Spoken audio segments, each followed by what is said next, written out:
فأنا ناصح لإخواني بالصدع بالحق تبيض وجوههم. السكوت في مسألة الحزبية يضرها، فاصدع بما تؤمر وأعرض عن المشركين. سلامي على دماج ورجالها والشيخ يحيى ودار العلم يا سعد بانيها.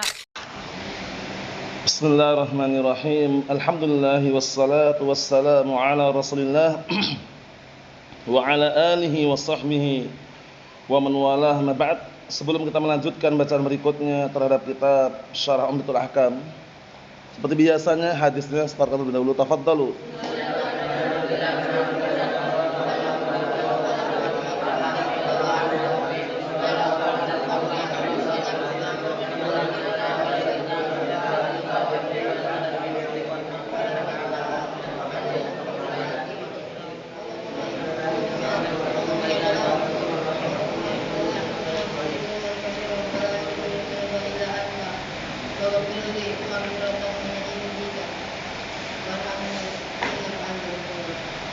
Na'am, ahsantum, barakallahu fiik, a'anakumullah. Kita lanjutkan bacaan berikutnya, disimak baik-baik. Serius, jenius, fokus. Halaman 179, 179 bagian atas tengah itu masih mengenai bahayanya kezaliman. Kata beliau, wadzulmu aqibatuhu wakhimah. Dan kezaliman itu akibatnya adalah wakhimah. Wakhimah itu tidak baik, tidak bagus. Akibatnya tidak baik, tidak bagus. Fa fi hadithi Abi Musa al-Asy'ari radhiyallahu anhu qala Rasulullah sallallahu alaihi wa ala alihi wasallam, innallaha la yumli lidh-dhalim hatta idza akhadhahu lam yuflithu. Qala thumma qara'a wa kadzalika akhdhu rabbika idza akhadha al-qura wa hiya dhalimah inna akhdahu alimun syadid. Artinya barakallahu fiik, diperhatikan. Di dalam hadisnya Abi Musa al-Asy'ari radhiyallahu anhu, qala, dia berkata, telah bersabda Rasulullah sallallahu alaihi wasallam, sesungguhnya Allah SWT itu menangguhkan, la yumli itu menangguhkan atau menunda artinya. Paham ya? Sesungguhnya Allah Subhanahu wa taala itu menangguhkan atau menunda azab untuk orang yang zalim. Hingga apabila Allah taala datang waktu mengadab, lam yuflithu, maka dia tidak bisa lari dari adab tersebut. Paham ya? Nah, makna lam yuflithu itu maknanya adalah la yastati al-firar minhu. Lam yuflithu maknanya la yastati al-firar minhu. Dia enggak akan mampu lari dari adab tersebut karena datangnya tiba-tiba. Dan Allah taala mengadab suatu kampung yang penduduknya biasanya berbuat kezaliman. Sebagaimana perkataan Allah taala dalam Al-Qur'an Karim dalam surat Al-Kahfi itu apa itu? Wa tilkal qura ahlaknahum lamma zalamu wa ja'alna limahlikihim mau'ida. Dan negeri tersebut kami adab mereka, kami binasakan mereka. Kenapa? Karena kezaliman, ya kan? Dan sudah kami tetapkan waktu-waktu untuk terjadinya apa? Hukuman tersebut. Mafhum? Nah, menunjukkan bahwasanya kezaliman akibatnya adalah buruk. Oleh karena itu hendaknya kita waspada. Lihat ini, sesungguhnya Allah taala hanya menunda, menangguhkan azab untuk orang yang berbuat kezaliman. Hingga apabila Allah taala sudah datang waktu untuk mengadab, waktu untuk menghukum, lam yuflithu, ay la yastati' al-firar minhu. Orang tersebut tidak mampu lari dari hukuman tersebut. Mafhum? Kemudian beliau sallallahu alaihi wasallam baca perkataan Allah taala, wa kadzalika akhdhu rabbika idza akhadha al-qura wa hiya dhalimah inna akhdahu alimun syadid. Dan seperti itulah azab Rabbmu apabila telah mengadab suatu kampung. Maksudnya adalah penduduk kampung tersebut dalam keadaan mereka berbuat kezaliman. Sesungguhnya azab Allah taala itu sangat apa? Sangat pedih. Hatta law kana dzulmul insan li nafsihi. Bahkan kalaupun itu adalah kezaliman seorang untuk diri sendiri. Seseorang mendolimi diri sendiri, enggak boleh juga. Menyakiti diri sendiri, menyiksa diri sendiri, bunuh diri, haram. Yukhsha alaik, itu pun apa? Dikhawatirkan menimpa pada orang tersebut. Paham ya? Dikhawatirkan menimpa dirimu kalau seandainya mendolimi diri sendiri. Nah, min hadzal wa'idul azim, dikhawatirkan menimpa dirimu ancaman yang sangat besar ini. Wa kadzalika akhdhu rabbika idza akhadhal qura wa hiya zalimah inna akhdahu alimun syadid. Dan seperti itulah adab Rabbmu apabila telah mengadab suatu kampung atau suatu negeri, maksudnya penduduknya itu dalam keadaan negeri tersebut penduduknya berbuat kezaliman. Sesungguhnya adab Allah Ta'ala sangatlah apa? Pedih. Wa li khataril zulmi wa fasadihi, dan dikarenakan bahayanya kezaliman dan kerusakan. Dikarenakan bahayanya kezaliman dan kezaliman, haramahullahu ala nafsihi. Allah Ta'ala haramkan kezaliman terhadap dirinya. Qala Allah Azza wa Jalla, Allah Ta'ala berfirman, "Wa ma rabbuka bidzallamin lil 'abid." Dan Rabbmu tidaklah menzalimi hambanya. Wa qala Allah Azza wa Jalla, "Wa la yadhlimu rabbuka ahada." Dan Allah Ta'ala juga berfirman, dan Rabbmu tidak pernah menzalimi seorang pun. Wa qala Allah Azza wa Jalla kama fi hadits qudsi. Dan juga perkataan Allah Ta'ala dalam hadits qudsi, hadisnya Abi Dzar Jundub bin Junadah al-Khifari radhiyallahu anhu. Diperhatikan itu. Qala, Allah Ta'ala mengatakan, "Ya ibadi, inni haramtu dzulma ala nafsi wa ja'altuhu bainakum muharraman fala tadzalamu." Wahai hamba-hambaku, sesungguhnya aku telah mengharamkan kezaliman atas diriku. Kemudian aku jadikan kezaliman itu haram di antara kalian, maka jangan kalian saling menzalimi. Lihat, hanya sejengkal loh. Sejengkal tanah dia ambil. Itu kan kalau kita perhatikan sejengkal sedikit sekali kan, tapi ternyata hukumannya ngeri atau tidak? Ngeri, hadisnya sahih itu. Man akhada nam shibran min al-dzulma tawaqahu Allah yaumil qiyamah min sab'i aradin. Barang siapa yang mengambil sejengkal tanah dengan cara zalim, mengubah patokan tanah, mengubah batas tanah, mengambil tanah orang lain tanpa ada alasannya benar, menjadi mafia, sertifikat tanah misalkan, itu bahaya. Apa bahayanya? Lihat, nanti ditimpakan 7 lapis bumi, bayangkan. Kalau kita bayangkan lapisan pertama aja sampai mana kita nggak tahu kan. Sekarang ini kan kita akhirnya berada di lapisan bumi yang keberapa sekarang ini? Pertama, sampai mana kita nggak tahu. Ini 7 lapis bumi loh. Ngeri sekali. Allahumma salim. Makanya jangan sampai ke depan nanti kalau antum dapat jatah tanah dari orang tua misalkan, atau punya tanah dekat tetangga misalkan, lebih baik kalau sudah bertikai itu ngalah. Kalau nggak bisa diselesaikan dengan cara yang terbaik. Jangan ngambil hak orang lain, ngeruk tanah orang lain, mindah batasan tanah biar tanah dia lebih luas. Jangan. Ini mungkin kalau di kampung-kampung biasa, dalam artian nilainya itu rendah. Kalau di kota itu 1 meter 5 juta 1 meter. Nah ini kalau sejengkal dikali sekian meter, udah berapa juta? Nah kalau tanahnya 1000 meter, ya kan, menunjukkan bahwasannya kezaliman itu berbahaya sekali. Hatta masalah tanah aja ada hukumannya. Nah, apalagi contohnya kezaliman yang lain, nunda-nunda bayar hutang. Paham ya? Menunda-nunda bayar hutang. Jadi kalau antum atau kita punya hutang, segera dibayar. Paham ya? Anak enggak menyinggung siapapun. Anak pun tersinggung juga kalau seandainya punya hutang enggak segera bayar. Paham ya? Makanya kalau anak punya hutang sama antum, ingatkan. Karena sangat takut sekali meninggal dalam kondisi tinggal hutang itu kalau enggak segera dilunasi, itu enggak selesai gitu loh. Paham ya? Iya kan? Orang meninggal dunia dalam kondisi punya hutang itu kalau enggak segera dilunasin oleh ahli warisnya, enggak selesai urusannya. Paham ya? Padahal jihad fisabilillah loh, perang melawan musuh kemudian di bawah kilatan pedang. Kalau zaman sekarang di bawah dentuman mortir. Ya kan? Dentuman basoka. Tapi ketika meninggal dunia gara-gara hutang sebagai penghalang.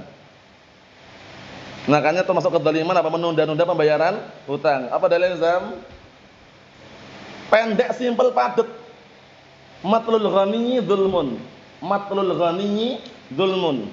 Penundaan pembayaran hutang bagi orang yang mampu bayar itu kezaliman. Jadi kalau antum punya hutang, kami punya hutang, segera bayar. Jangan ditunda-tunda.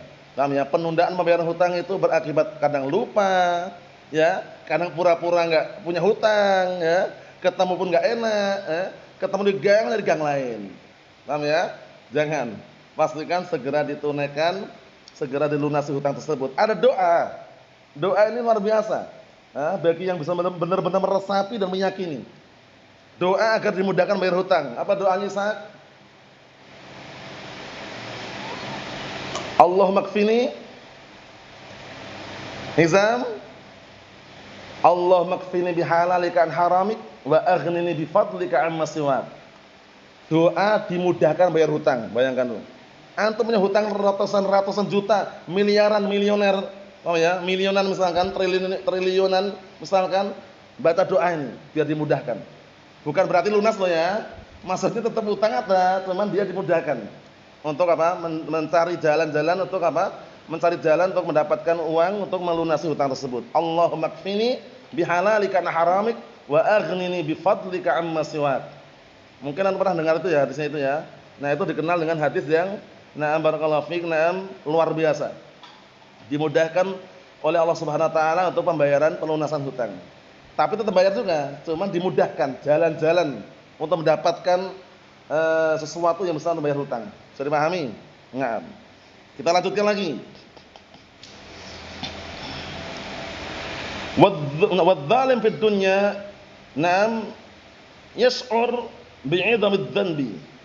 Dan orang yang berbuat zalim di dunia ini merasa dengan besarnya dosa. Wa yakhaf an yulahiqahu bal madlumun. Hada bidu'ah, dan hendaknya dia khawatir. Lihat, orang yang berbuat kezaliman hendaknya khawatir kalau orang-orang yang terzalimi mengikutkan untuk dia doa, karena doa yang terzalimi itu dikabulkan. Paham ya? Naam. Wa hadza fil qada. Hal ini dalam masalah penunaian atau yang semisalnya. Paham ya? Wa hadza naam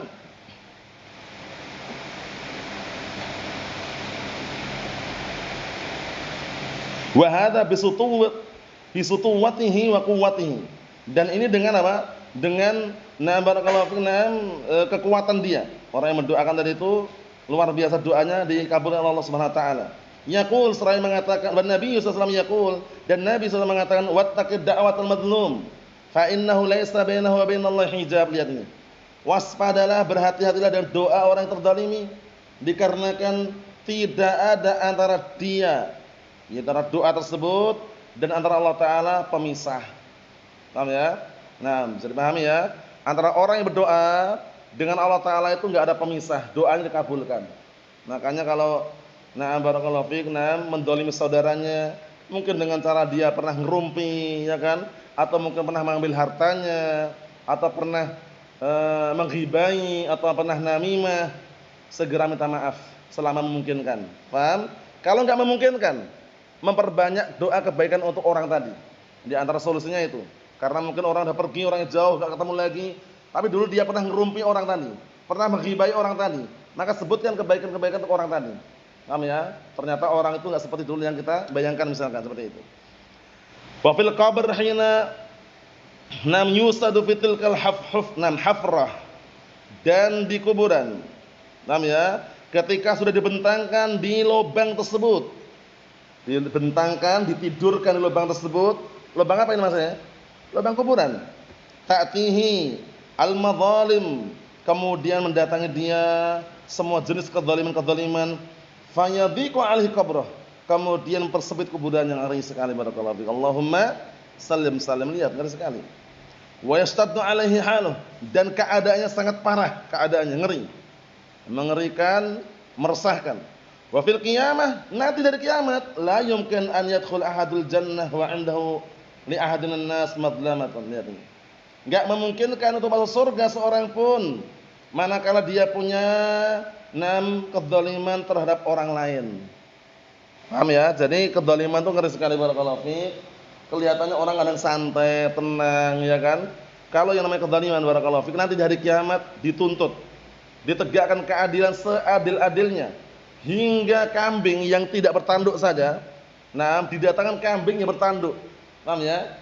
Ditegakkan keadilan, bayangkan.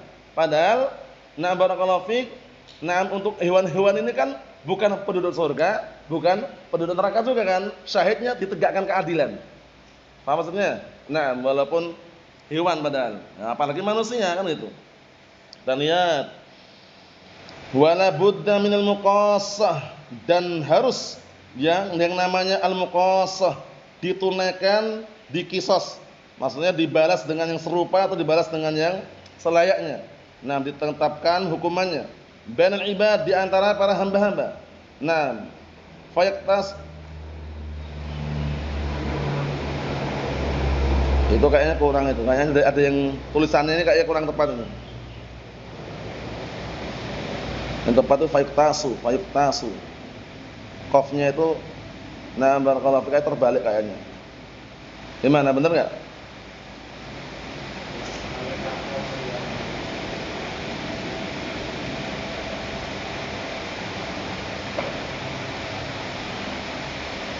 Taqasa, yataqasu itu ya. Bisa juga. Anda tadi pikirannya ini kayak terbalik atau enggak ini. Nah, kalau yataqasu bisa saya. Fa yataqasalahum.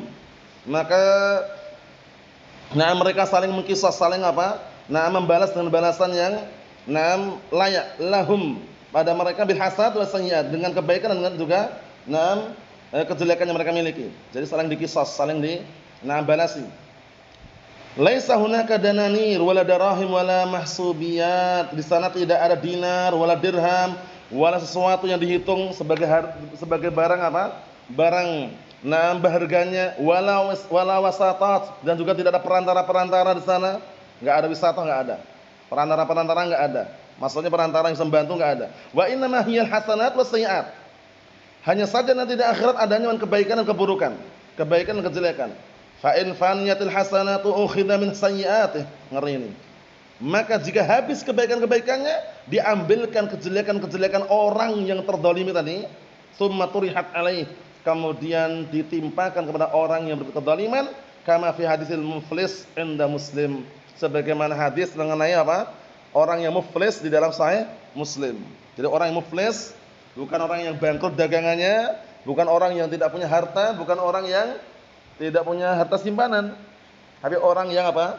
Yang amalan kebaikannya diambil semua habis, untuk orang yang pernah dia zalimi, kemudian apa?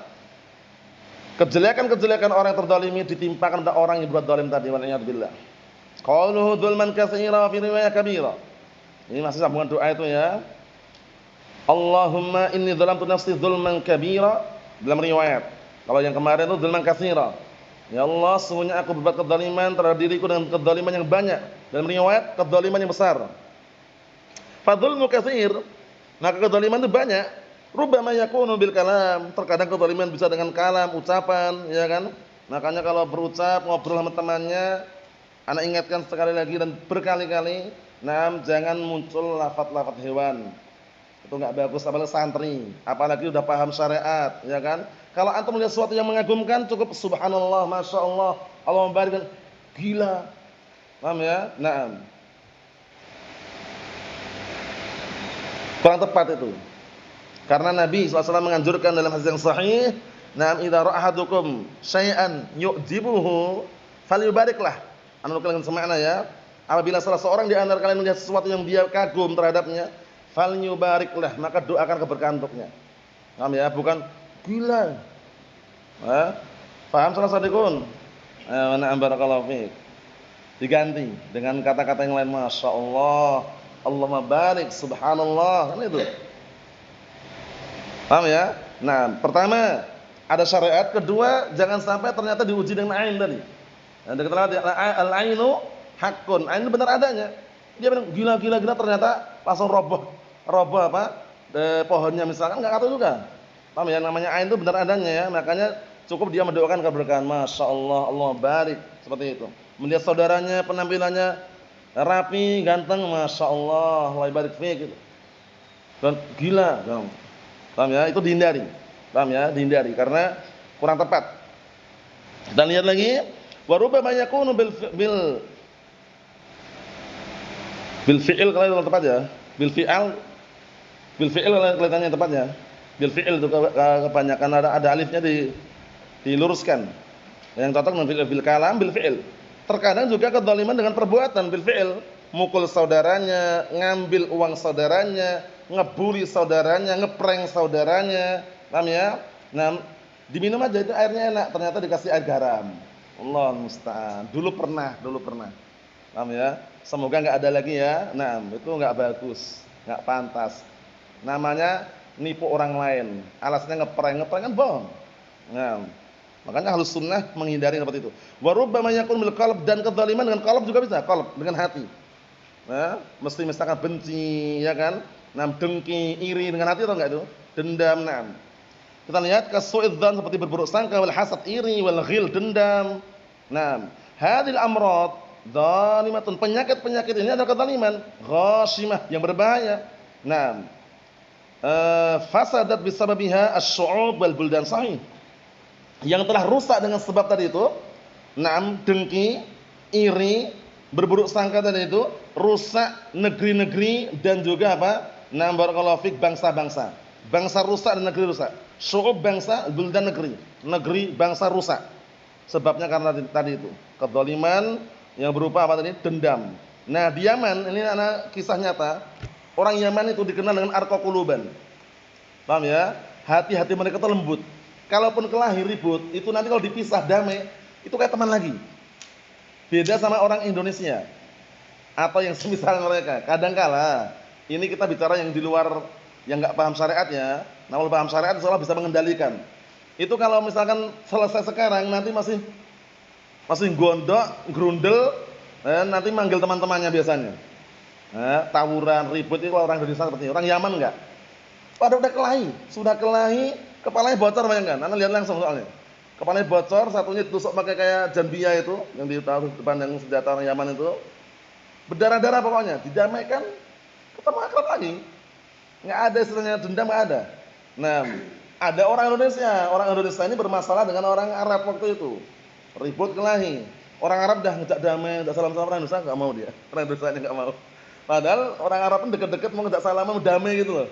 Namanya orang Indonesianya enggak terima. Nah, itu bedanya gitu bedanya. Nah, tapi itu enggak bagus sebenarnya. Kalau orang udah mau datang minta maaf, benar-benar minta maaf, masa enggak dimaafkan? Ya kan? Nah, dongkol grundel itu ada tapi beda sama orang Yaman. Orang Yaman yang dikenal memang. Orang Yaman yang paham syariat, al-hikmah yamaniyah. Al-iman Yaman, al-hikmah yamaniyah.